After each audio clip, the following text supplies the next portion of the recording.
Channel of Vadodara. Vadodara શહેરના વારસિયા વિસ્તારમાં વર્ષો જૂની એક મિલકતનો રોડ સાઇડનો ભાગ ધરાશાયી થઈ ગયો હતો, જો કે આ ઘટનામાં કોઈ જાનહાનિ નથી થઈ। વડોદરામાં ગત રોજથી જ મેઘરાજાની પધરામણી થઈ ગઈ છે। પ્રથમ એન્ટ્રીમાં જ શહેરમાં ઠેર ઠેર વૃક્ષો ધરાશાયી હોર્ડિંગ સુધી પડવાના બનાવ બન્યા હતા। જ્યારે અકોટામાં એક વૃદ્ધનું વીજળી પડવાથી મોત થયું છે, તો એક મહિલાને સામાન્ય ઈજા પહોંચી હતી। તો ભાયલીમાં વીજળીને કારણે ધાબાનો સ્લેબ પણ તૂટ્યો હતો। ત્યારે હવે જૂની જર્જરિત ઇમારતો જેને નિર્ભયતા વિભાગે નોટિસ આપવા છતાં પણ હજી આવી મિલકતોને ઉતારી લેવામાં નહીં આવતા મોટા અકસ્માતની ભીતિ સેવાઈ રહી છે। વડોદરાના વારસિયા વિસ્તારમાં વર્ષો જૂની એક મિલકતનો રોડ સાઇડનો એક ભાગ તૂટી પડવાની ઘટના સામે આવી છે।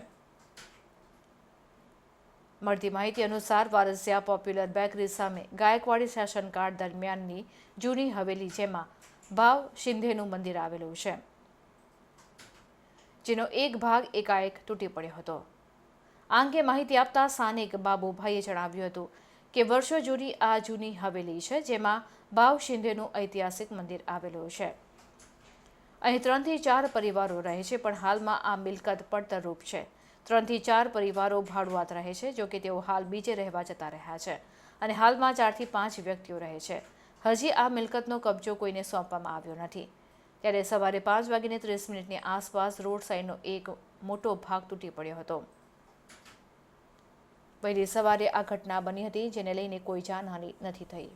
આ સવારે આજે 5:30 વાગ્યાની ઘટના છે। સવારે 5:30 વાગે હું મંદિરનો વાડાનો દરવાજો ખોલવા આવ્યો ત્યારે એકદમ આ ધરાશયી થયો, ઉપરનો સ્લેબ, આગળનો તમામ ભાગ અને ભાગની ધરાશયી થયો। ત્યાં એક અપંગની વિસેવસળની લારી છે, એ બાલ બચી ગયો, હું પણ બચી ગયો। આ વાડો 250 વર્ષ જૂનો છે અને આ વાડાના માલિક છે ભાવ શિંદે, જે મલ્હારરાવ ગાયકવાડના સ્ટેટમાં ખજાનજી હતા, એમને પોતે બનાવેલો છે, એમના પોતાના પૈસાથી બનાવેલો છે। અને જ્યારે આ વાડો વેચાઈ ગયો આજથી 27 વર્ષ પહેલાં, ત્યારે ભાડવતને અને બિલ્ડરને મુલાકાત થઈ, એને નોટિસ મોકલ્યા કે ભાઈ વાડો ખરીદ્યો છે। ત્યારે આ લોકોએ વિરોધ કર્યો। કેસ ચાલીને 27 વર્ષ થઈ ગયા, પછી સ્ટે લીધો છે અને સ્ટે લીધા પછી જ્યારે કોર્પોરેશનનું ડિમોલેશન અહીં ચાલવાનું શરૂ થયું હતું, એના આગલા દિવસે આ લોકોએ આ જે ધરાશયી ઇમારત થઈ છે એના ઉપરનો ભાગ તોડીને વેચી નાખ્યો।